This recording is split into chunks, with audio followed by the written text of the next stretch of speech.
أعزائي عشاق الساحرة المستديرة في كل مكان، عودة مرة أخرى ورسالة من رسائل استاد المنصورة الرياضي، حيث ننقل أحداث الشوط الثاني من مباراة المنصورة والأولمبي.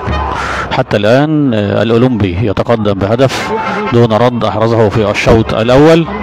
المنصورة حاول بأكثر من هجمة ولكن لا يوجد توفيق، وما زال الأولمبي يتقدم بهدف دون رد. معنا ومعكم كابتن سيد عبد الحفيظ معلقنا الرياضي. كابتن سيد، كلمنا كده عن الفترة اللي مضت وبعد ما فاتت 12 دقيقة من زمن الشوط الثاني.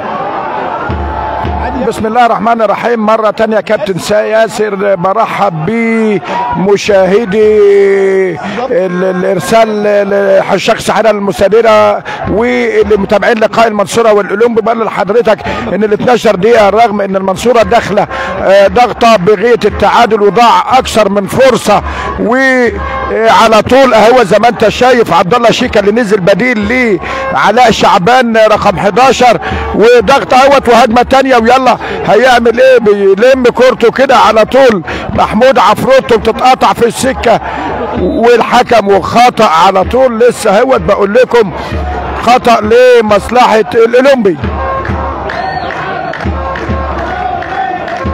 الاولمبي كان ضاغط منذ فتره كده يا كابتن، واخطر لاعب عندهم احمد عبد الستار صاحب القميص 23 باداء بيفكرنا كده باداء ستايل شيكابالا، وده على طول هجمه ثانيه ولكن حامل الرايه بصراحه حاجه مميزه، وتسلل على اليو بدارة لاعب مهاجم الاولمبي صاحب القميص رقم 27. حتى الان الاولمبي يلعب بتشكيله الشوط الاول، لم تجرى عليها اي تغييرات يا كابتن، وزي ما احنا شايفين على طول المنصوره ضغطه تاني وطالع وتصدم بدفاع بلم تاني وبشوطه على طول، وعبد الله شيكا بيفتح اللعبه على الجنب وبسقط واحده ويلا والدفاع، وعلى طول لسه بقول لكم بياخد وضغط من المنصوره واحمد عبد الستار احمد ومعاه بيرجع ورا لرقم 13 في المنصورة ابراهيم جمال، تغييره وتسلل. بقول لكم النهارده المساعدين 10 على 10، واقف في المكان والزمان المساعد مع اخر مهاجم اخر مدافع ومع مهاجمي المنصورة، والتسلل الثالث او الرابع في اللقاء. احبائي الكرام،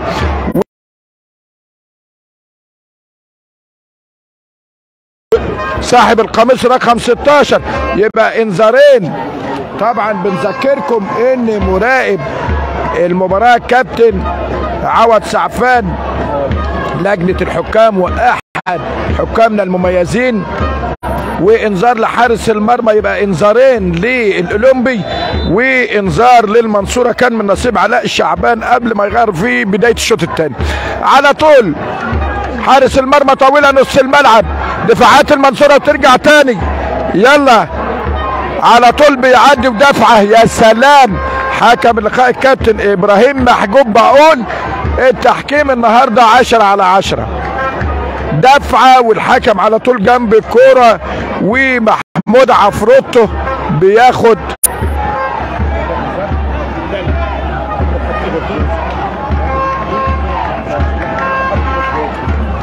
على طول. واقف احمد على اللقاء يا جماعه مره ثانيه بنضيع من المنصوره. المنصوره يسعى لادراك هدف التعادل، المنصوره في حاجه مسه للفوز حتى يظل في دائره المنافسه. على طول مره ثانيه ضغط والمنصوره، والحكم قال العب. هل بيلعب على مسات التسلل؟ دي الثالث او رابع تسلل زي ما قلنا لحضراتكم. على طول نص الملعب بياخد الكرة كده المنشاوي وبيدي لاحمد عبد الستار، واحمد عبد الستار تجي له تاني من يوسف بيبو، وعلى طول عبد الستار يا ولد ما يلحقش، لا لحق ولكن تماس لمصلحة المنصورة. بقول لكم اخطر خطير احمد عبد الستار والتماس لمصلحة المنصورة. حمودة لعفروتو، اي حاجه بدون عنوان تروح ليوسف بيبو صاحب الهدف الوحيد للاولمبي. عبد الستار، شوفوا عبد الستار بغير الملعب لادهم حسن، عرضيه ما تلاقيش غير امين على طول يا ولد، وياخد المنصورة الطامي ماشي، ولسه الكورة وعلى طول خطأ لمصلحة الأولمبي، خطأ لمصلحة الأولمبي. بالنتيجة حتى الآن لا تزال تقدم الأولمبي بهدف مقابل لا شيء، سجله اللاعب يوسف بيبو رقم 11.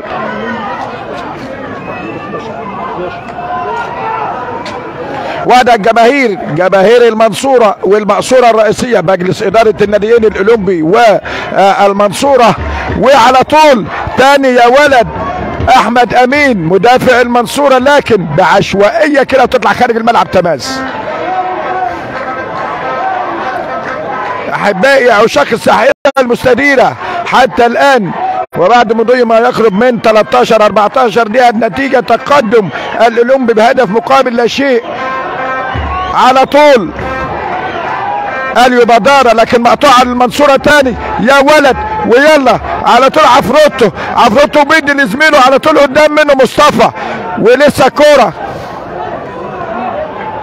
مصطفى وعفروتو مشكلين جبهة يمنى حلوة للمنصورة، بيلعبوا على الجبهة الشمال للأولمبي، وعلى طول طويلة من ناصف في نص الملعب ليه عبد الله شيكا صاحب القميص رقم 19، واعتمدوا على بعض. لكن يا ولد احمد امين بيغير الملعب حلوه عن عفروتو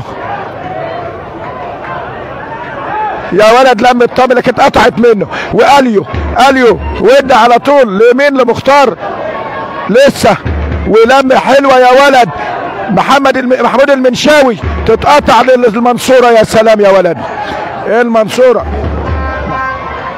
على طول طويلة تانية، بلم على طول احمد امين عبد الله، اي حاجة تروح لمصلحة الاولمبي،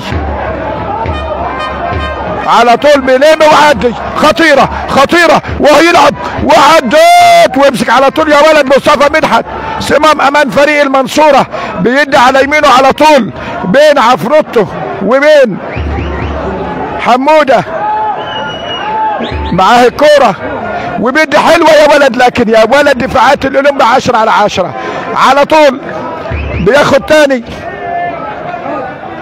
أدهم حسن ماشي بكورته وبياخد لبره كده، ومعاه 2 من المنصورة، بيرجع الكورة ورا في نص الملعب عند المنشاوي، والمنشاوي تغييره حلوه عند عمر رجب عدى، لكن يا ولد الطامي بيغطي، وعلى طول هجمه المنصوره، يلا المنصوره وعدى محمود عفروتو وهيعمل ايه يا ولد، وعبد الله شيكا يا راجل ضربه مرمى ده دافعه. يا سلام حكم اللقاء النجم ابراهيم محجوب. وحتى الان التقدم 1-0.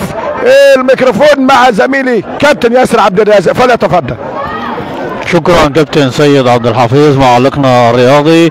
وكما رأيتم جميعا ما زالت النتيجة تقدم نادي الأولمبي على نادي المنصورة باستاد المنصورة الرياضي في إطار الأسبوع 18 لمجموعة بحري. انتظرونا بعد قليل ورسالة أخرى جديدة. كان معكم ياسر عبد الرازق.